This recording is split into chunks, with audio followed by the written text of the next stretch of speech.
Hello and welcome to the Aspire Academy channel.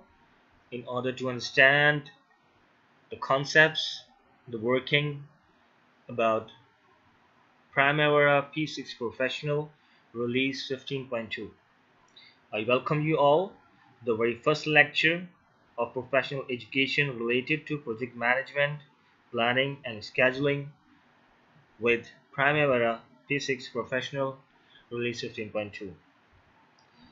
This is the very first episode of this series of lectures, and here we are going to understand the working of Primavera from the beginning. So let's get started.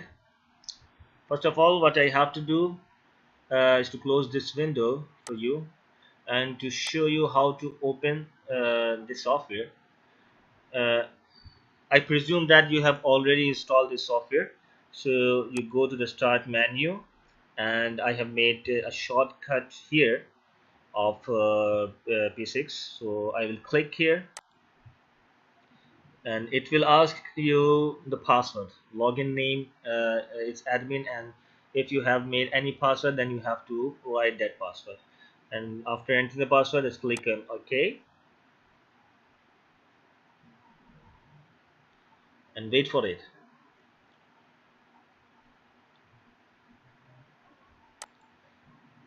Now my Primavera P6 Professional is about to start.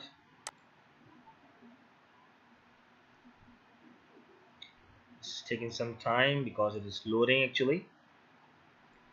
Okay, now the software has started. So you have this kind of like display. Here you have some projects already available. These projects are default projects, or maybe that has been made by some other user.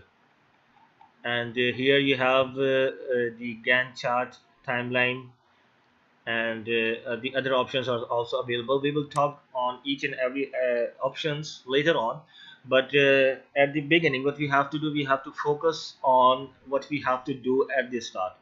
So at the start, we have to focus on the calendars, because as you know that the calendars are very important, because in project management, when you are going to plan your project, there are certain time periods you have to follow as per your company standards, policies, or procedures.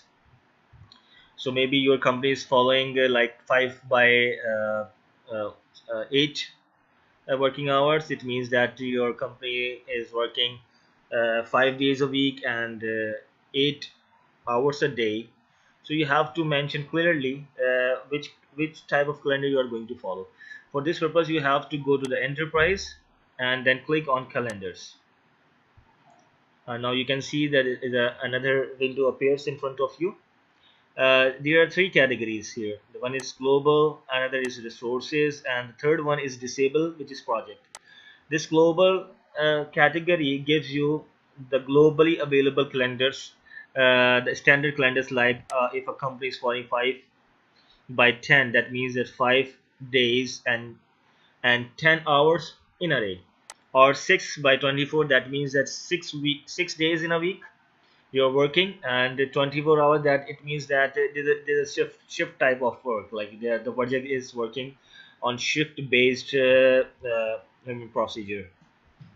So there are different types of calendar available, already available. Now if you have an resources that follows a particular calendar, then you can make a particular calendar for that resource as well. At the resource category, here you can see that there different calendars has already available. And for the project category, this option is disabled because we did not select any project, or did not make any project right now. So we will talk on these later on in detail.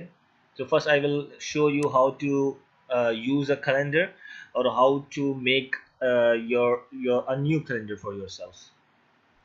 For this, I will go to the global and then click on any of the calendar which seems to me that too much similar to my working conditions. like maybe my company or my project is following 5 by 10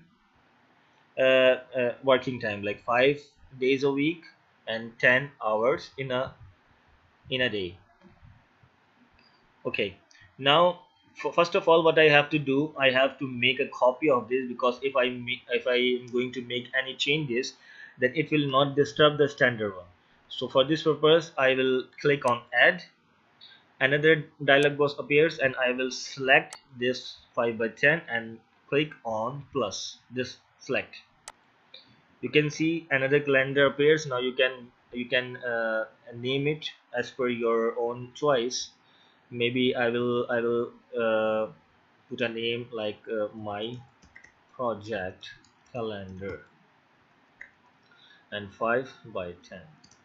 So now this is a new calendar and I can edit it or I can do anything as per my requirements.